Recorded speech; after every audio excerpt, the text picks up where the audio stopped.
hormati Pak Mendagri, Pak Menteri Pertanian dan Menteri Ristek.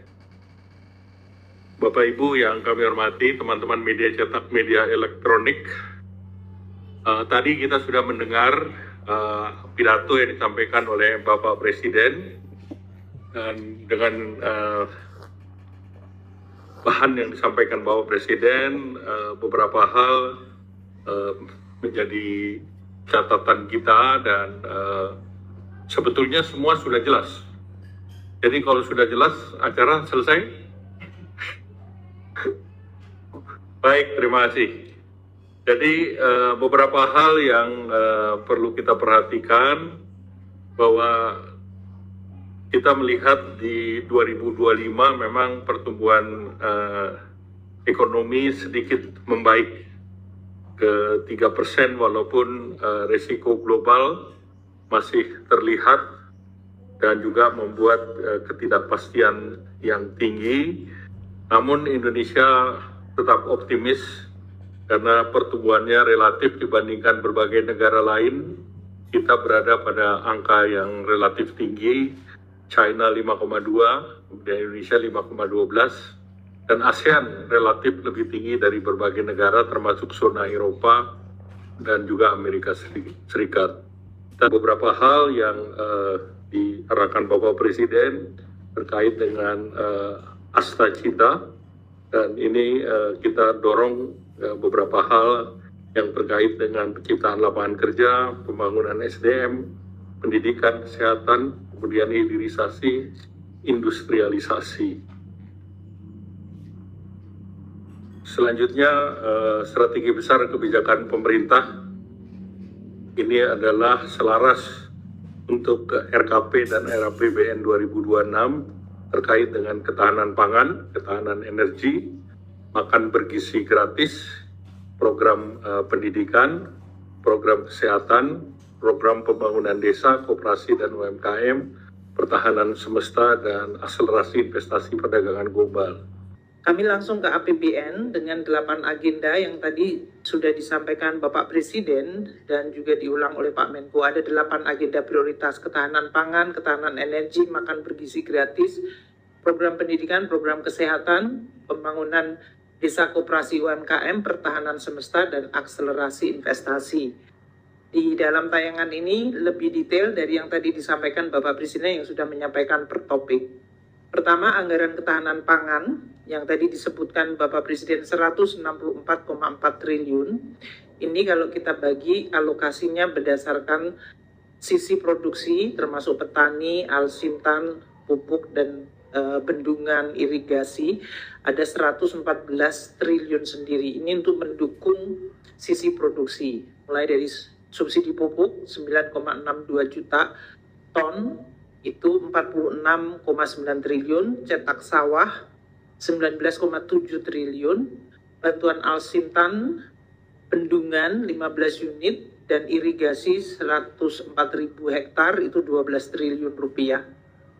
Kemudian bantuan benih, kampung nelayan, dan DAK dan dana desa yang berhubungan dengan ketahanan pangan itu ada 12,2 triliun rupiah. Nah, untuk ketahanan pangan yang mendukung sisi konsumsi yaitu masyarakat, kalau itu produksi adalah petani, nelayan, dan berbagai infrastrukturnya. Untuk masyarakat agar bisa menikmati harga pangan yang terjangkau, ada bantuan kerawanan pangan, ada gerakan pangan murah, dan stabilisasi pasokan harga pangan atau SPHP 5,8 triliun. Sedangkan di sisi perantara yaitu distribusi dan cadangan pangan, kita mengalokasikan 29,9 triliun. Ini dari mulai rantai distribusinya, sarana prasarana di pelabuhan, perikanan terutama untuk nelayan, dan cadangan pangan untuk bulog, terutama untuk menjaga beras dan gabah 3 juta ton, itu anggarannya 22,7 triliun rupiah. Untuk anggaran pendidikan 757 triliun yang tadi disampaikan Bapak Presiden, kalau kita bagi menjadi 3 di dalam ekosistem, yaitu yang diterima oleh murid, siswa dalam hal ini, dan mahasiswa, itu 401 triliun sendiri. Dalam bentuk apa? Dari mulai beasiswa bidik misi, beasiswa LPDP, pengiriman untuk kartu atau program Indonesia Pintar, dan juga makan bergizi gratis. Untuk yang benefitnya diterima oleh guru dan dosen dan tenaga kependidikan itu 178,7 triliun. Ini untuk tunjangan profesi guru baik yang PNS itu ada 68,7 triliun sendiri, dan yang non PNS nanti Pak Mendikdasmen bisa menyampaikan, mereka yang sudah bersertifikat mendapatkan TPG meskipun bukan ASN itu ada 19,2 triliun sendiri untuk 754.747 guru. Kemudian juga ada tenaga pendidikan TPD non PNS pun juga mendapatkan 3,2 triliun yang dosen untuk dosen ya 80, dan dosen PNS dalam hal ini 82,9 triliun sendiri. Itu untuk pengajarnya. Yang ketiga adalah sarana prasarana sekolah dan kampus 150 triliun. Itu dari mulai rehabilitasi sekolah, dalam hal ini sekolah rakyat ada anggarannya tahun depan akan mencapai 24,9 triliun. Ini yang Bapak Presiden sampaikan 100 beroperasi, 100 dibangun baru. Bantuan operasi sekolah untuk sekolah-sekolah yang lain itu 64,3 triliun, BOP untuk PAUD itu 5,1 triliun, renovasi sekolah dan madrasah, ini Pak Mendikdasmen nanti bisa menjelaskan, anggarannya 22,5 triliun, ini lebih naik sedikit dibandingkan tahun ini. Kemudian biaya operasi perguruan tinggi 9,4 triliun, dan tadi Bapak Presiden menjelaskan mengenai sekolah unggulan, ada anggaran 3 triliun di 9 lokasi. Untuk anggaran kesehatan 244 triliun, tadi Menkes akan bisa menjelaskan, ini kita bagi menjadi yang membantu layanan kesehatan masyarakat, jadi masyarakat bisa mendapatkan akses, dan juga untuk operasi dari layanan kesehatan. Ini termasuk iuran jaminan kesehatan. Tadi yang disampaikan Presiden 96,8 juta jiwa yang dibayar oleh APBN, dan yang mereka kelas 3 tapi belum membayar penuh, itu juga ditambahkan, yaitu 49,6 juta jiwa. Totalnya 69 triliun. Jadi ini besar sekali. Totalnya 96 plus 49,6 yang dibayar penuh oleh APBN atau yang dibayar sebagian oleh APBN. Sehingga mereka mendapatkan akses layanan BPJS.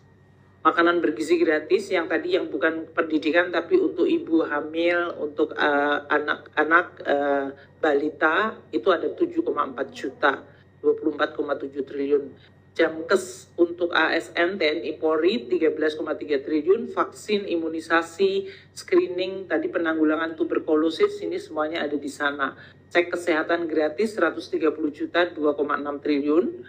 Kemudian dana desa yang di-earmark untuk penanganan stunting itu adalah 2,9 triliun. Dan pembinaan 100 HPK untuk keluarga dengan baduta sebanyak 93,8 ribu keluarga. Untuk sarana prasarana ini Pak Menteri Kesehatan nanti bisa menjelaskan, banyak revitalisasi rumah sakit yang tadi Presiden juga sampaikan. Untuk yang sudah berjalan seperti rumah sakit maupun dalam hal ini Puskesmas Posyandu, ada biaya operasi kesehatannya yang dibayar oleh APBN 16,3 triliun, itu 10.224 puskesmas dan 6.435 balai keluarga berencana. Layanan masyarakat untuk DAU melalui DAU yaitu transfer ke daerah ada 41,7 triliun. Kemudian untuk bantuan PPDS, PDGS